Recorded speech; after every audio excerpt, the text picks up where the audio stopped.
Bonsoir, je suis Henri Navalone et ce soir, je souhaite vous parler d'un thème important, comment faire muter notre réalité. Voilà. Bon, alors, je ne vais pas entrer dans le sujet « Qu'est-ce que la réalité ?» parce que j'ai déjà traité ça et puis on n'a pas fini. En tout cas, le monde dans lequel on vit, j'imagine, pour la plupart des gens, n'est pas très satisfaisant. Voilà. Et donc, est-ce qu'il y a un moyen de changer le monde dans lequel nous nous trouvons?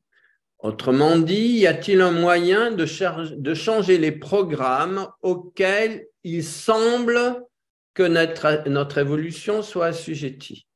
Changer les programmes, si vous voulez, la base, c'est qu'avant de changer le monde, il faut travailler sur soi. Parce que nous sommes le monde, chacun d'entre nous est le monde, que le monde est représenté intégralement en chacun d'entre nous. Et ça, déjà, c'est le premier élément, le premier, on va dire, élément d'intégration du changement de cette réalité. L'intégralité du monde est en chacun d'entre nous et donc le changement que chacun d'entre nous peut opérer à l'intérieur de lui fait changer le monde. Alors, ce soir, très amusant, je rencontre quelqu'un qui me dit, d'un ton très angoissé, ils sont en train de nous préparer une guerre mondiale. Alors je lui réponds, pourquoi pas? Pourquoi est-ce qu'il ne préparerait pas une guerre mondiale? Alors ça, si vous voulez, c'était une façon de ne pas entrer dans son schéma paranoïaque. Mais, et ça, si vous voulez, c'est quelque chose d'extrêmement important. Nous avons le droit de penser ce que l'on veut. Nous avons le droit de porter l'analyse que l'on veut à la situation du monde. Ce qui fait la différence, c'est l'émotion qui accompagne la pensée. Si vous avez une pensée pleine de peur, par exemple, eh bien, vous rendez cette pensée vivante. Et vous allez contribuer, plus vous la rendez vivante, plus vous la matérialisez. Ça, c'est quelque chose de fondamental. La pensée, tant qu'elle n'est pas habillée du sentiment, est neutre. Mais dès qu'elle est habillée d'un sentiment, elle devient vivante. Et alors ça, c'est d'une extrême puissance. Parce que si vous avez une perception mentale dite négative d'une situation, mais que vous ne l'habillez pas de peur, de tristesse, de désespoir ou de n'importe quoi, eh bien, cette pensée n'agira pas. Vous ne transformerez pas cette pensée, vous ne donnerez aucune force à cette pensée. Mais à contrario, si vous voulez accélérer la réalisation de vos projets, donc de ce que vous pensez, eh bien là, il est souhaitable d'habiller votre pensée. Et là, vous allez habiller cette pensée de joie, d'enthousiasme, de beauté. Vous allez le voir, visualiser la pensée dans les plus beaux habits et vous allez aider à la matérialisation de cette pensée. Ça, si vous voulez, c'est véritablement de la magie. Mais c'est une magie qui est inscrite. Si vous voulez, c'est une magie qui ne fait que suivre le code de fonctionnement de la pensée et du sentiment. Et alors, il y a un troisième élément, c'est de faire descendre dans le corps, dans la cellule, cette information. Et ça, c'est la sensation qui le rend possible. Donc, si vous voulez, plus vous accompagnerez ce sentiment, plus vous arriverez à diffuser dans toutes vos cellules cet émerveillement, cet enthousiasme, et plus vous permettrez à la pensée de prendre corps. En tout cas, il est extrêmement important de veiller à ne pas accompagner les pensées, ne pas les habiller de peur, d'angoisse ou de colère. Ça, c'est extrêmement important parce que c'est comme si vous transformiez les pensées en bombes qui vont alimenter les conflits extérieurs. Voilà, ça, c'est une grande connaissance. Ça fait partie de l'immense travail de transformation de notre mental. Le mental ne se transformera en supramental que si on ne l'habille pas d'habits émotionnels négatifs ou pesants. Donc ça, c'est déjà un moyen considérable de transformer notre réalité, de faire muter notre réalité. Mais là, un autre élément qui est extrêmement important consiste à sortir, ouvrir notre conscience. Voilà. Et là, il s'agit de récupérer, paradoxalement, l'être humain a inventé les machines et les machines sont en train de dépasser l'être humain parce que les machines ont une capacité d'intégrer les données de mémorisation d'une façon beaucoup plus vaste que nous, les êtres humains. On a donné la mémoire à la machine et la machine a absorbé plus de possibilités d'intégration que nous de ces mémoires. Pourquoi ? Si on ne fait pas quelque chose, les machines risquent de nous contrôler. Mais c'est parce que nous avons d'autres fonctions en nous que de mémoriser les mémoires terrestres. Notre travail, c'est de mémoriser les mémoires célestes. Et quand nous utiliserons nos capacités pour mémoriser les mémoires célestes, aucune machine ne pourra rivaliser avec nous. Et si vous voulez, pour moi, c'est cela la clé de notre époque et la clé de compréhension de ce qui se passe actuellement dans le monde. L'être humain subit un tel niveau de compression parce qu'il est identifié exclusivement au pôle analytique de son mental. Et évidemment, on a créé des machines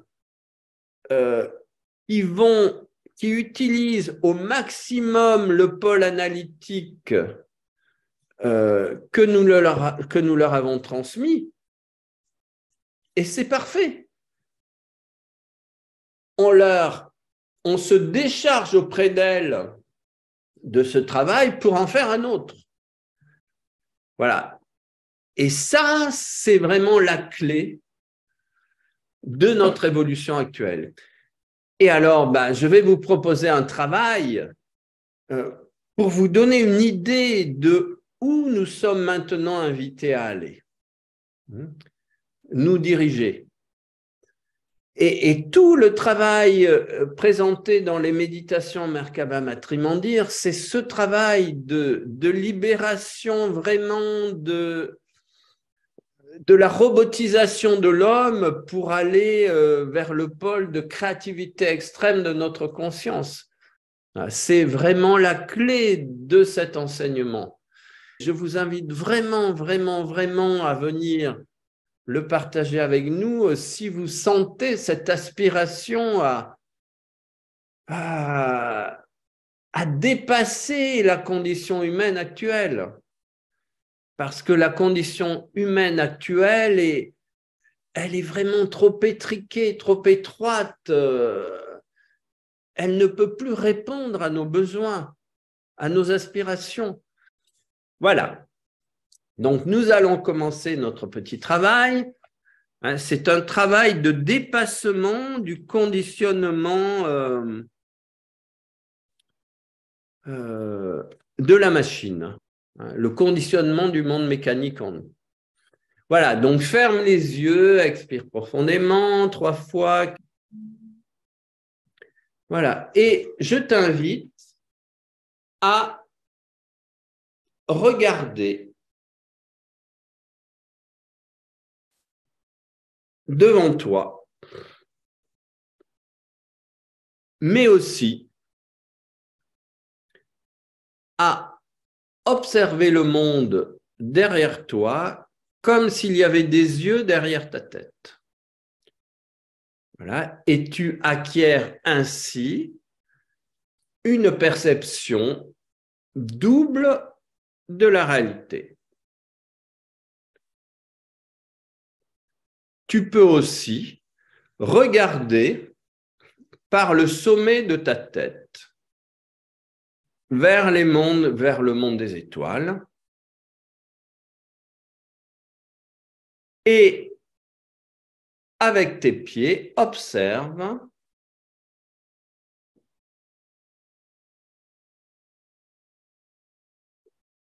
ce qui se trouve en dessous de toi. Maintenant, vois sans visualise, imagine que ton corps devient sphérique. Et que tu observes le monde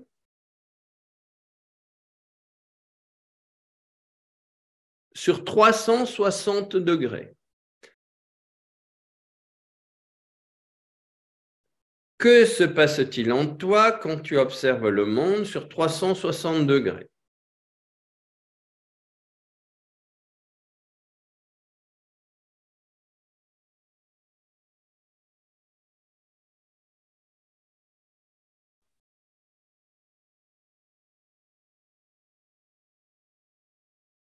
Ouvre, ouvre, ouvre, dilate, dilate, dilate, étends, étends, étends, sors de toutes tes limitations.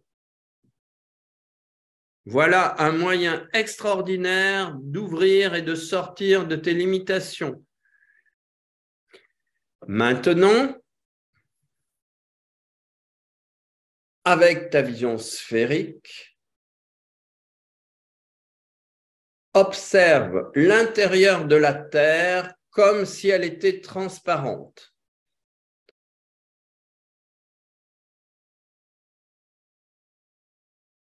Et observe l'intérieur de la Terre avec l'intégralité des cellules de ton corps qui sont capables de regarder, d'observer le monde sur 360 degrés.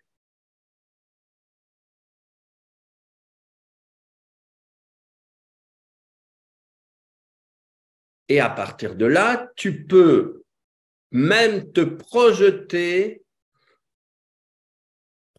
ta sphère sur la planète et devenir cette planète. Tu deviens ce que tu es. Voilà, reviens.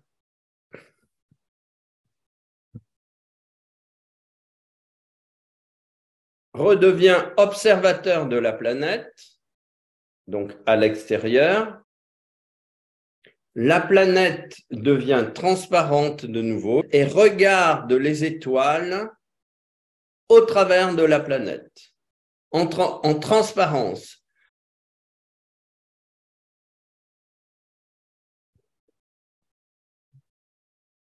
Voilà. Donc, expire profondément et quand tu le souhaites, ouvre les yeux. Alors, vous demandez peut-être à quoi sert ce travail. C'est stupide. C'est de l'illusion. Ça, c'est ce que votre partie mentale peut vous dire. C'est vraiment ce que votre mental limité vous communique. Parce que chaque exercice que nous avons fait ouvre ta conscience, on va dire, rend possible des choses que ton mental considère comme impossibles. Et vous comprenez que si on intègre des données qui vont complètement au-delà de notre programmation mentale, eh bien, jamais la machine ne pourra aller aussi vite que nous. Et donc, nous éliminerons complètement toute possibilité d'être rattrapés et dépassés par la machine. Ceci passe par l'ouverture, l'élargissement et l'expansion gigantesque de la conscience, et chacun d'entre nous l'a en soi et peut le faire. Et cela, c'est la clé vraiment de notre libération, et c'est la clé du moment charnière où nous nous trouvons en tant qu'humanité. J'ai eu la chance pendant 19 ans de travailler en Israël avec Colette Muscat-Bulker, qui avait fait du rêve éveillé dirigé une clé de la transformation de la conscience humaine. Nous avons en nous une capacité incroyable de transformer notre réalité, et elle se trouve dans les rêves. Elle se trouve dans les rêves que nous faisons quand nous dormons. Elle se trouve dans les rêves éveillés que nous pouvons faire. Elle se trouve dans les rêves que nous pouvons projeter dans notre réalité. Voilà, ça c'est une clé prodigieuse de transformation, de mutation de la réalité du monde dans lequel nous nous trouvons. Si le défi vous convient, si vous sentez cet appel intérieur, eh bien, tous ensemble, nous pouvons réaliser des choses extraordinaires, mais il faut le groupe. Voilà, plus exactement, plus nous sommes nombreux, plus nous pouvons accélérer le changement de cette réalité. Voilà. Eh bien, merci d'être